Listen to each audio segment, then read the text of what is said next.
2005 பார்த்தீங்கன்னா வந்து super star வந்து திரும்ப வந்து கம்பேக் கொடுக்குறாங்க ரொம்ப நாளுக்கு வந்து கேப்புக்கு பிறகு. இந்த படத்தோட பார்த்தீங்கன்னா வந்து சச்சின்கிற ஒரு படம் இறங்குது, அப்புறம் இன்னும் 2-3 படம் இறங்குது. ஆனால் சூப்பர் ஸ்டார் அவ்வளோதான் அப்படிங்கிற மாதிரி சொல்கிறாங்க. ஆனால் அந்த கம்பேக் கொடுத்ததுக்கு மட்டும் இந்த 2005 இந்த சந்திரமுகி படம் நல்லா ஓடுது. இந்த படத்தை வந்து இயக்குனது பார்த்திங்கன்னா வந்து திரு வாசு அவங்க இயக்குனாங்க. இந்த படம் வந்து பார்த்திங்கன்னா வந்து மணி சித்திரத்தாளு அப்படிங்கிற ஒரு மலையாள படத்தை பேஸ் பண்ணி தான் வந்து இந்த படத்தை வந்து இயக்கியிருக்காங்க. Super hit. ஆனால் இந்த படம் பார்த்திங்கன்னா வந்து ஒரு நிஜமான ஒரு சம்பவத்தை அடிப்படையாக வச்சு இயக்குன படம் அப்படிங்கிறது எத்தனை பேருக்கு தெரியும் அப்படின்னு தெரில. இந்த படம் முழுக்க 100 வருஷத்துக்கு முன்னால் நடந்த ஒரு உண்மையான கதையை வந்து பேஸ் பண்ணி உள்ள படம். நான் உங்கள் வேணுங்க பாலகிருஷ்ணன். அதுக்கு நம்ம சேனல் சப்ஸ்கிரைப் பண்ணுங்கள். அப்போ தான் இதில் எந்த மூலையில் இந்த மாதிரியான நிகழ்ச்சிகள் நடந்தாலும் 10 நிமிஷம் உங்கள் கண்மால் 2005 இயக்குறாங்க. இந்த படம் பார்த்திங்கன்னா ஒரு ட்ரூ ஸ்டோரியை வந்து பேஸ் பண்ண ஒரு கதை. அதாவது பார்த்திங்கன்னா கேரளத்தில் மணி சித்திரத்தாளு அப்படிங்கிற படத்தை வந்து பார்த்திங்கன்னா வந்து பாசில் அவங்க வந்து டைரக்ஷன் பண்ணாங்க. அடுத்து பார்த்திங்கன்னா வந்து பாசி வந்து அவங்க வந்து டைரக்ஷன் பண்ணாங்க. ஸோ வந்து மது அப்படிங்கிறவங்க வந்து கதை எழுதியிருந்தாங்க. இந்த படத்தை பார்த்திங்கன்னா வந்து முழுக்க வந்து இந்த ஒரு ட்ரூ ஸ்டோரியை பேஸ் பண்ணி ஆன கதை. பார்த்திங்கன்னா வந்து மது அவருடைய ஊர் வந்து எந்த ஊர்னு பார்த்திங்கன்னா வந்து அலப்பி. ஸோ அதாவது நம்ம நிறைய படத்தில் காமிச்சிருப்பாங்க, போட்டிங் கூட நடக்கும் கேரளாவில். அந்த இடம் தான் அலப்பி. ஸோ வந்து தமிழ் ஆலப்புழா அப்படிங்கிறோம். பார்த்திங்கன்னா வந்து அவர் வீட்டு பக்கத்தில் வந்து ஒரு பெரிய பேலஸ் இருக்குது. அந்த பேலஸ் பார்த்திங்கன்னா வந்து 100 வருஷத்துக்கு பழமையான பேலஸு. ஸோ அந்த பேலஸ் வந்து அவர் பார்த்து வாழ்ந்தார். ஸோ அந்த பேலஸை வச்சு ஏதாவது படம் இயக்க முடியுமா அப்படின்னு அவர் பார்த்து சில கற்பனை காட்சிகளையும் ஸோ வந்து நிஜ கேரக்டரையும் வச்சு பண்ணது தான் இந்த மணி சித்திரத்தாளு படம். பார்த்திங்கன்னா வந்து நம்ம வந்து ஃப்ளாஷ்பேக்கு போவோம். கேரளாவில் பார்த்திங்கன்னா வந்து நிஜமாக நடந்த ஸ்டோரி இது.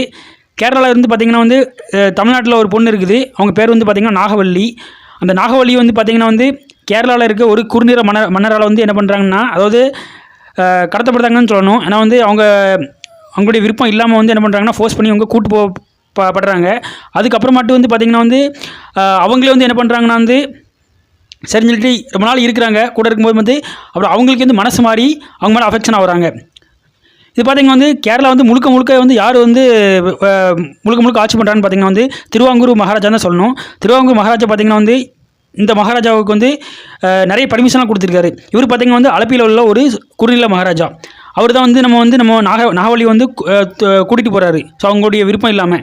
ஸோ அப்படி விருப்பம் இல்லாமல் போகும்போது தான் வந்து அவங்களுக்கு என்ன ஆகுதுன்னா வந்து நாகவல்லி மேலே வந்து அவங்களுக்கு வந்து ஈர்ப்பு அதிகமாகுது. ஏன்னா வந்து அவங்க அவ்வளோ அழகாக இருக்கிறாங்க, அவ்வளோ ஒரு சூப்பரான பொண்ணு. அப்படிங்கும்போது இவங்க வந்து டான்ஸரு. ஸோ வந்து ஒரு நாட்டு பேரொழின்னு கூட சொல்லலாம். அந்தளவு இவங்க வந்து இவங்களுடைய அழகுலையும் வந்து இவங்களுடைய நடனத்துலையும் வந்து மயங்காதவங்க யாருமே கிடையாது. அந்தளவில் வந்து ஒரு ஆடக்கூடிய ஒரு பெண்ணு. ஆனால் இது வந்து பார்த்திங்கன்னா வந்து அந்த காலத்தில் வந்து பார்த்திங்கன்னா வந்து ராஜா, குறுநில ராஜா நிறைய பேர் இருக்கிறாங்க. ஆனால் அவங்களுக்கு எல்லாமே அந்தப்புறம் உண்டு, ஒரு பெரிய ஒரு இது உண்டு, அரசாணை உண்டு. அப்படின்னு பார்க்கும்போது பார்த்திங்கன்னா வந்து அந்த காலகட்டத்தில் வந்து கார்கள்லாம் 100 வருஷத்துக்கு மேலே வந்திருக்கு. அந்த கார்கள்லாம் வந்து கேரளாவில் வந்து வச்சிருந்த 2 மகாராஜாக்கள் யாருன்னு பார்த்திங்கன்னா வந்து ஒன்று வந்து திருவாங்கூர் மகாராஜா, இன்னொன்று வந்து நான் சொல்கிறது அந்த அலப்பி மகாராஜா. ஆனால் பார்த்திங்கன்னா வந்து அந்த திருவாங்கூர் மகாராஜாவுக்கு இவர் ரொம்ப பிடிச்சி போய் நிறைய பொண்ணு பொருள் செல்வங்கள்லாம் கொடுக்குறாங்க. அதை அப்புறம் வாங்கிட்டு இவருக்கு வந்து சின்ன வயசு தான், ஒரு 24-25 வயசு இருக்கும். அந்த இதில் வாழ்ந்துட்டு இருக்கும்போது ஸோ ஏற்கனவே ஒரு 2-3 மனைவி இருக்கிறாங்க. ஆனால் இவரையும் வந்து இந்த நாகவல்லியும் கூட்டு வராங்க. நாகவல்லியும் கூட்டு வந்து அவங்க அந்த படத்தில் வச்சுக்கிட்டாங்க. ஏன்னா பார்த்திங்கன்னா வந்து மேக்ஸிமம் ராஜாக்களுக்கு வந்து அதிக மனைவி இருக்கிறது நம்மளுக்கு அதுன்னு தெரியும் அந்த காலகட்டத்தில். இதனால் வந்து என்னாச்சுன்னா வந்து ஒரு 3 மனைவி கூட இருக்கும்போது வந்து இவங்க அதிக நேரத்தை வந்து நாகவல்லி கூட வந்து ஸ்பெண்ட் பண்ணும்போது இவங்களுக்கு என்ன ஆகுதுன்னா வந்து அந்த மற்ற ராணிக்கள்லாம் என்ன பண்ணுறாங்கன்னா வந்து அவங்க மேலே வந்து ரொம்ப ஃபஸ்ட்டு வந்து எரிச்சப்படுத்த மாதிரியாக வந்து இவங்க வைக்கிறாங்க அந்த ராஜா. அப்புறம் போக பார்த்திங்கன்னா வந்து நாகவல்லியை வந்து கெதி அப்படிங்கிற மாதிரி இருக்கிறாங்க. நாகவல்லியை தாண்டி அவங்களுக்கு கெதியை வந்து அவங்களுக்கு வந்து சிந்திக்க முடியல. அப்போ பார்த்திங்கன்னா வந்து இந்த அரண்மனை பார்த்திங்கன்னா வந்து பேலஸ் வந்து பொதுவாக வந்து 3 வகையை பிரிச்சிருக்கிறாங்க. ஒன்று வந்து ஆண்கள் இருக்கக்கூடிய பகுதி, இன்னொன்று பெண்கள் இருக்கக்கூடிய பகுதி, இன்னொன்று வந்து அதாவது அந்த அரண்மனையில் வந்து வேலை செய்யக்கூடிய, அதாவது சொல்லுவாங்களா அந்த வேலையாட்கள்னு சொல்லுவாங்க. அதாவது அந்த காலத்தில் வந்து வேலையாட்கள் வந்து ரொம்ப ஸ்லேவாக தான் வந்து அவங்க வந்து நடத்தியிருக்கிறாங்க. ஏன்னா வந்து பார்த்திங்கன்னா இந்த ராஜா வந்து ரொம்ப செழிப்பாக இருக்கிறாரு. அதாவது இந்த ராஜாவுக்கும் கூட சில வன்கொடுமைகள் நடந்திருக்குன்னு சொல்லலாம், நம்ம அலப்பி மகாராஜாவுக்கு கூட. ஏன்னா வந்து ஒரு சில குறிப்பிட்ட பகுதியில் வந்து இவருக்கும் வந்து கார் கொண்டு போகக்கூடாதுக்கு அனுமதி கிடையாது, நடந்தால் போகணும். அந்த மாதிரி ஒரு காலகட்டம் இருந்திருக்கு. ஏன்னா அந்த காலத்தில் பார்த்திங்கன்னா வந்து தீண்டாமை வந்து வன்கொடுமைகள், அப்புறம் ஜாதி, இந்த மாதிரி நிறைய எச்சக்கமாக இருந்திருக்கு. ஸோ அதை நம்மளால் பார்க்க முடியுது. அப்படி இருக்கும்போது என்ன ஆச்சுன்னா வந்து இவங்களுக்கு வந்து அந்த பட்பட்டாக பிரிச்சுட்டு இருந்திருக்காங்க அந்த அரண்மனையில். ஸோ அப்படிங்கும்போது வந்து அந்த காலகட்டத்தில் வந்து இவங்க இந்த நாகவல்லி வாழ்ந்துட்டு இருக்கும்போது என்ன ஆகுதுன்னா வந்து ஸோ இவங்க மேலே என்ன ஆகுதுன்னா வந்து இவங்க வந்து பேரு புகழ் வந்து அதிகமாக இருக்காங்க. பேரு புகழ் யார் வச்சுருக்காங்களோ அவங்க கூட தான் நாகவல்லி இருப்பாங்க. அப்படிங்கும்போது இவங்க செல்வாக்கு ரொம்ப வளருது.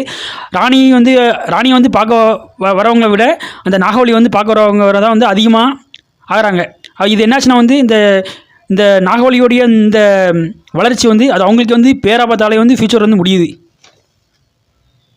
திருவாங்கூர் மகாராஜாவுக்கு வந்து பொறாமையாகுது, இப்படி எரிச்சல் ஆகுது. ஏன்னா வந்து அவங்க ஒரு முக்கால்வாசி வந்து நாகவலி மேலே வந்து ரொம்ப அஃபெக்ஷனாக இருக்கனால. ஸோ இது வந்து ஒரு அரசாணை வந்து பிறப்பிக்கிறாங்க. என்ன வந்து கேரளாவில், அதாவது வந்து நம்முடைய சொத்துக்கள் வந்து நமக்கு பிள்ளைங்கள் கிடையாது, நம்ம சொந்தாரங்களுக்கு தான் போகணும் அப்படிங்கிற மாதிரி பிறவிக்கிறாங்க. இவர் வந்து இடையில வந்து ஒரு ஒரு ஆர்டர் மாதிரி ஒன்று விடுறாரு.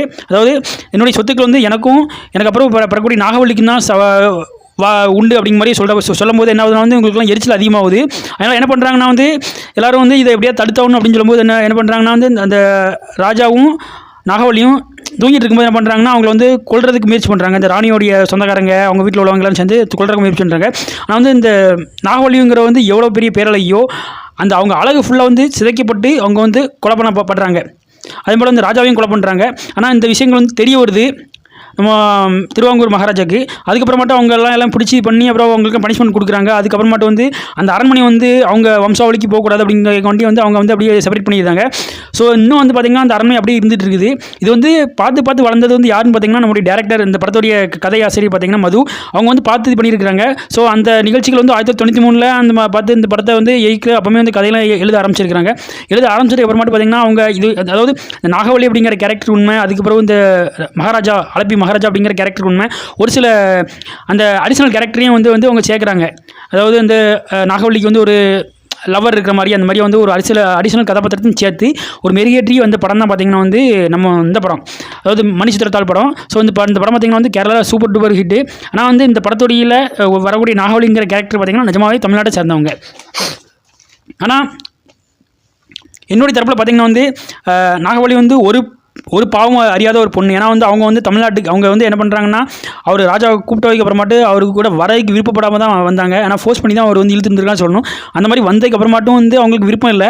ஸோ இந்த மாதிரியாக வந்து ஒரு நிகழ்ச்சி நடந்திருக்குது. அதில் முற்றிலுமாக காரணம் பார்த்திங்கன்னா வந்து மகாராஜா தான் சொல்லணும். ஏன்னா இதுக்கப்புறம் வந்து வழங்கப்பட்ட நீதிகள் எதுவாக இருந்தாலும் சரி தான். ஆனால் வந்து உண்மையிலேயே அப்பாவியான ஒரு பொண்ணு வந்து கொல்லப்பட்டிருக்காங்கன்னு தான் சொல்லணும். ஸோ இந்த மாதிரியான அந்த கதை இருந்திருக்குது. ஸோ வந்து நீங்கள் வந்து இந்த கதையை பற்றி என்ன நினைக்கிறீங்க? ஸோ நிஜமாவே வந்து நீங்கள் வந்து அப்போது அந்த காலகட்டத்தில் நேரில் இருந்தீங்கன்னா யாருக்கு வந்து பனிஷ்மெண்ட் அதிகமாக கொடுத்துருப்பீங்க, யாரை ஹீரோயினாக நினச்சிருப்பீங்க அப்படிங்கிறது கமெண்ட் பாக்ஸில் கமெண்ட் பண்ணுங்கள். இதே போல் மற்றொரு வீடியோவில் உங்களை சந்திக்கும் வரை உங்களுக்கு விரும்புகிறது உங்கள் நண்பன் வேலைங்க பாலசன். தேங்க்யூ. அதுக்கு மேலே வந்து இந்த மாதிரியான வீடியோஸ் வந்து நிறைய இருக்குது, ஹிஸ்டாரிக்கல் வீடியோஸ் நிறைய இருக்குது. ஸோ எந்த வீடியோ வந்து உங்களுக்கு வந்து வேணும் அப்படிங்கிறது நீங்கள் கமெண்ட் பாக்ஸில் கமெண்ட் பண்ணுங்கள். நம்ம சேனலை சப்ஸ்கிரைப் பண்ணுங்கள். அப்போ தான் இந்த மாதிரியான விஷயங்கள் உங்கள் கண்மலை நான் வந்து நிறுத்த முடியும்.